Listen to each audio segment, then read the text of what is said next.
برج الناظور في أسفي هو معلمة تاريخية وأثرية هامة في مدينة أسفي المغربية. إليك بعض المعلومات المتوفرة عنه.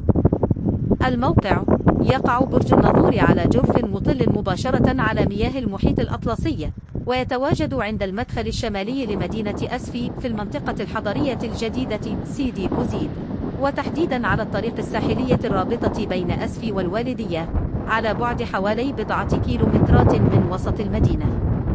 التاريخ والبناء: تشير بعض المصادر إلى أن البرج بني من قبل البرتغاليين في عام 1510 ميلادية، وكان الهدف من بنائه هو حماية المدينة من الهجمات البحرية، كما يعتقد أنه كان يستخدم للحراسة وتوجيه السفن قديما، ومن هنا جاء اسم الناظور أي الحارس أو المراقب.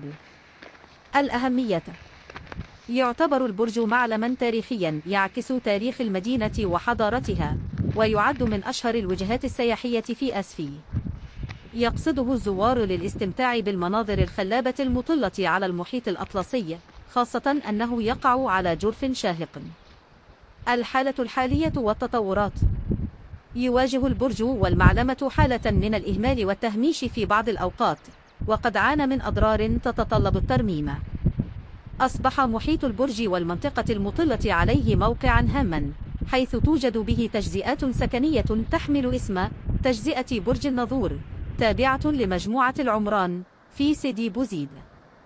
المنطقة المحيطة ببرج الناظور هي أيضا مقصد للترويح عن النفس والاستمتاع بجمال الطبيعة المطلة على المحيط.